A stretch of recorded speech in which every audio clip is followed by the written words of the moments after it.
პირველი სტუდია განაგზობს მუშაობას და ჩვენი სტუმარი ამჯერად გენერალური შტაბის უფროსი გენერალ-მაიორი ვახტანგ კაპანაძეა. ბატონო ვახტანგ, მოგესალმებით. დიდი მადლობა რომ მოგზავნით ჩვენთან სტუდიაში.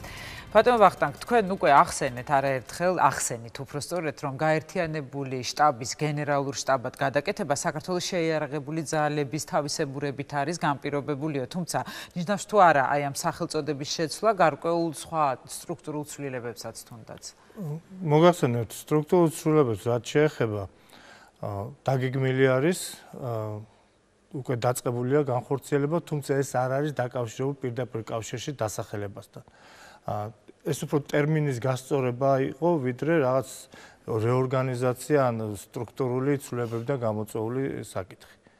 ბატონო ვახტანგ, რა ცვლილებებს უნდა ველოდეთ მაშინ და ასევე მაინტერესებს თქვენ უკვე იყავით გენერალური შტაბის უფროსი 8 წლის წინ. რატომ დატოვეთ მაშინ თანამდებობა და შეგიძლიათ თუ არა რაღაც ერთგვარი შედარება გააკეთოთ, რა იყო მაშინ შეიარაღებული ძალებისთვის მთავარი გამოწვევები და რა არის დღეს? მოგახსენებთ 2005-ში ვიყავი მე გენერალურ შტაბის უფროსი.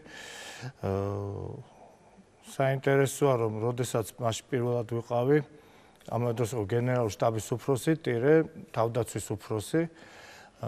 მაშინ ვიყავი ნატოში, იყო თავდაცვის უფროსების შეხვედრაზე და ვიყავი ყველაზე ახალგაზრდა თავდაცვის უფროსი, ანუ მაშინ ვიყავი 54 წლის. და ამის შემდეგ წავიდა და გაახალგაზრდა შტაბის უფროსები, თუმცა აი კიდე მომიწია მეორეჯერ დავინიშნე ამ თანამდებობაზე.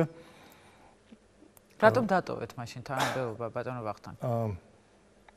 იყო გარკვეული შეუთავსებლობა ალბათ, მაშინ მინისტრსა და ჩემს შორის, მაშინ გადაწყვეტილება მაშინ იყო ბატონი ირაკლი უქრუაშვილი და მაშინ მე გადამიყვანეს პრეზიდენტის სამხედრო მრჩევლად.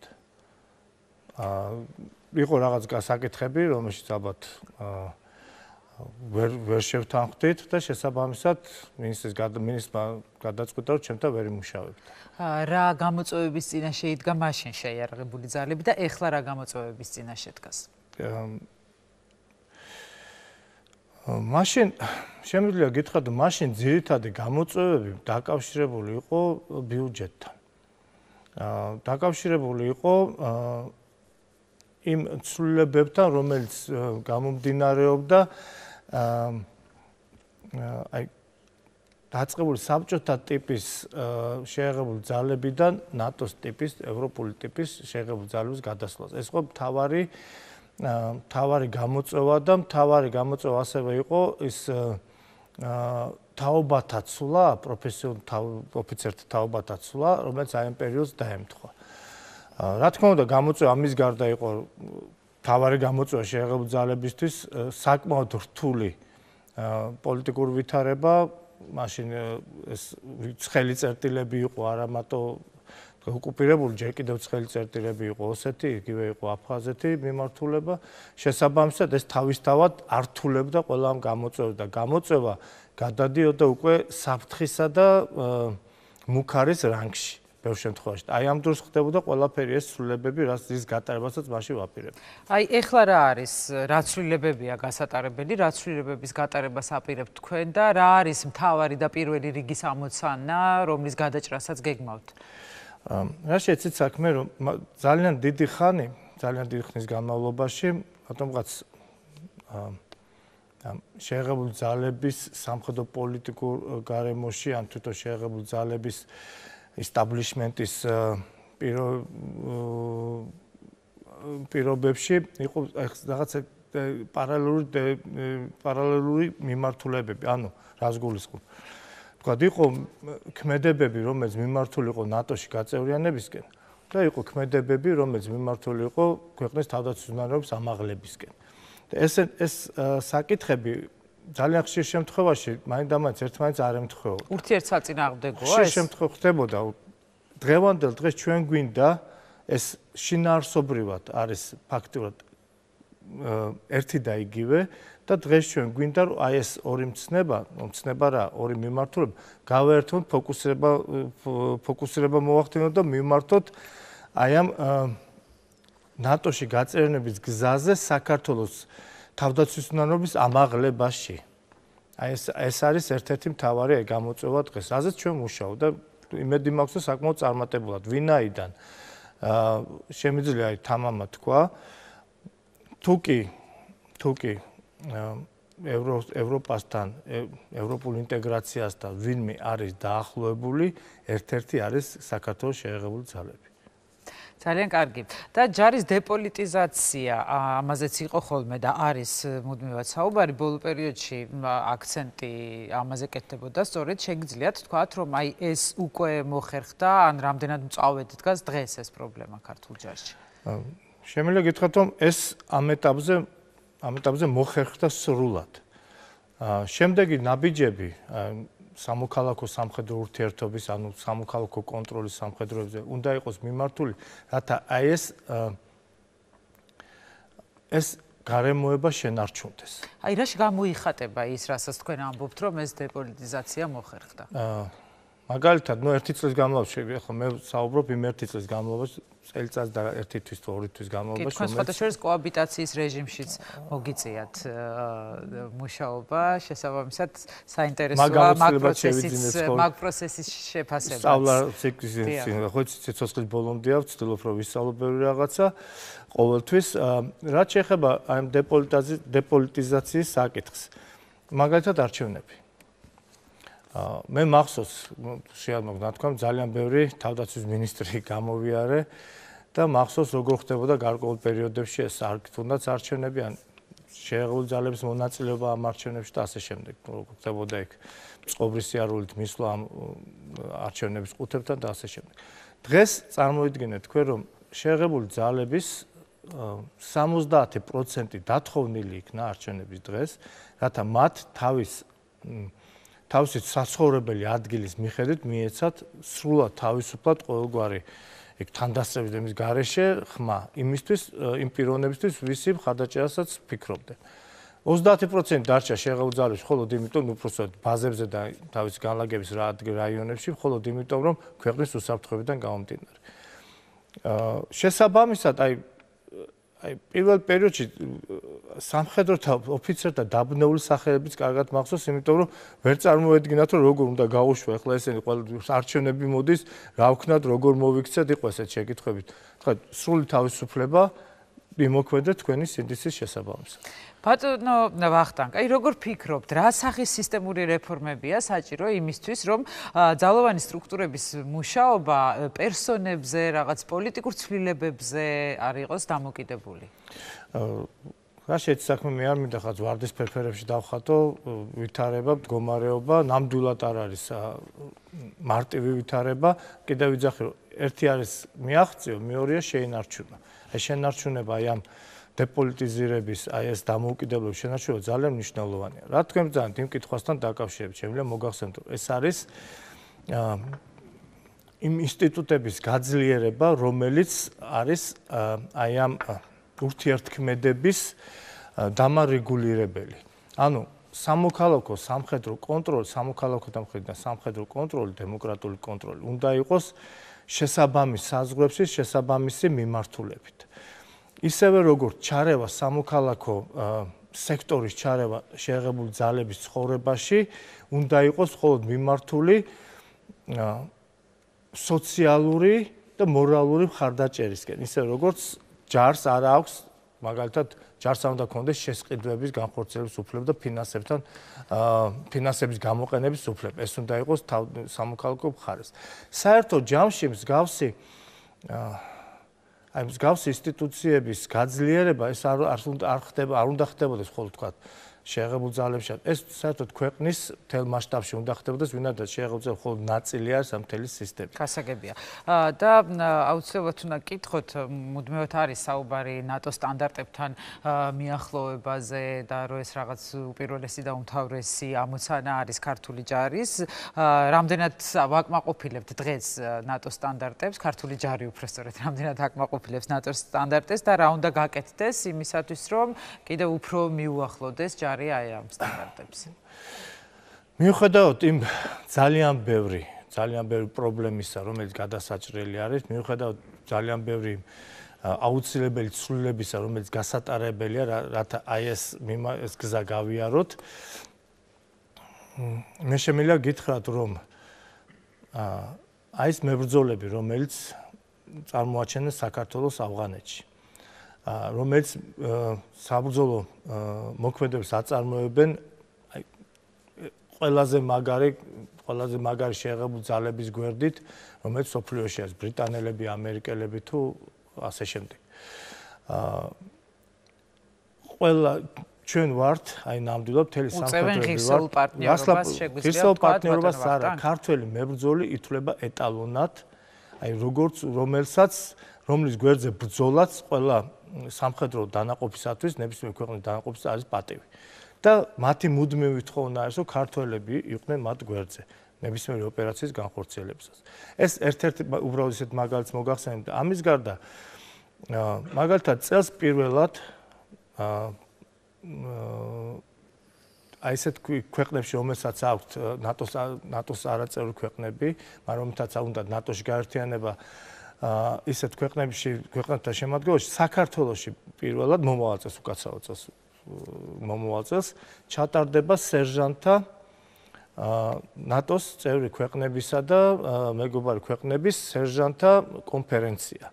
სადაც 51 ქვეყანა მიიღებს მონაწილეობას. ეს ძირითადად ის ქვეყნებია, რომელთაც უნდათ გაიზიარონ ის გამოცდილება, რომელიც საქართველოს გაიარა აი სერჟანტის ინსტიტუტის ჩამოყალიბების გზაზე. ასე რომ, ბევრ შემთხვევაში ჩვენ მაგალითიც ვართ ძალიან ბევრი ქვეყნისთვის. ისეთი ქვეყნებსაც კი, რომელიც ნატოს წევრებიც არიან, ნატოს და ეს პროცესი ისევ გრძელდება და გაგრძელდება. ეს პროცესი დაუსრულებელია, ეს პროცესი დახვეწა მიმდინარეობს, მუდმივად უნდა მიმდინარეობს დახვეწა. ჩვენ თუ თქვით, რომ აი ჩვენ მივახცეთ ყველაფერს და დავკმაყოფილეთ, არაფერი არ გამოვა ეს. ჩვენ გვაქვს განცხადებული, როგორც მოგეხსენებათ, სტრატეგიული თავდაცვის მიმოხილვა, რომელიც 4 წლიან გეგმაზეა გაწერილი, რომელიც დამტკიცებულია ნატოს კომიტეტის მიერ და მის შესაბამისად გაწერილი გვაქვს ის მიზნები, რომელიც უნდა მივახცოთ ამ 4 წლის განმავლობაში. და ის ამოცანები, რომელიც განსახორციელებელია. არ შემიძლია არ კითხოთ, რა თქმა უნდა, ბოლო პერიოდში ერთ-ერთ აქტუალურ თემაზე და პრობლემურ თემაზე, ჯარისკაცების მოწამვლის ფაქტს, რაც უკავშირდება, იყო ვერსია დივერსიის, ასევე იყო საუბარი რაღაც კონკრეტული პერსონალის ან კომპანიის დაუდევრობაზე, რეალურად რასთან გვქონდა საქმე და რასთან გვაქვს საქმე და აღმოიფხვრა თუ არა ეს პრობლემა. ძირითადად მაინც უფრო იყო ტექნიკური პრობლემებიდან გამომდინარე, ანუ მოძველებული აღჭურვილობის რაღაც ხარვეზებიდან გამომდინარე. თუმცა შემიძლია თამამად გითხრათ, რომ აი ეს მონაცემები, რომელიც მუდმივად ჟღერდა და ცოტა გაზვიადებული იყო, ეს სიმძიმეც გაზვიადებული იყო, თუმცა მიუხედავად ამისა, ნებისმიერ ცალკეულ შემთხვევაზე განხორციელდა შესაბამისი მონიტორინგი, მოკვლევა განხორციელდა, დასაჯელები ნამდვილად შემიძლია თამამად გითხრათ, დაისაჯნენ და ეს ვითარება მუდმივად გრძელდება. თუმცა ანუ დღეს ჯარისკაცების ჯანმრთელობა შეგიძლიათ თქვათ, რომ დაცულია, თუნდაც ამ კუთხით? დაცული არის, რა თქმა უნდა, გამორიცხული არაფერი არის, მაგრამ მაქსიმალურად არის დაცული. კიდევ ერთი ამასთან მიმართებაში. როგორც წესი, ეს არის კერძო ფირმა, რომელიც მონაწილეობს ქართული შეღებულ ძალების კრებაში. მაგრამ მიუხედავად ამისა, ჩვენ თხოვეთ ჩვენ ბრიტანელ პარტნიორებს, რომ დავხმარებოდნენ აი კვების საკითხების, სამხედრო კვების საკითხების დარეგულირებაში და მოწინავე მეთოდოლოგიებისა და მეთოდების თუ სისტემების დამკვიდრებაში.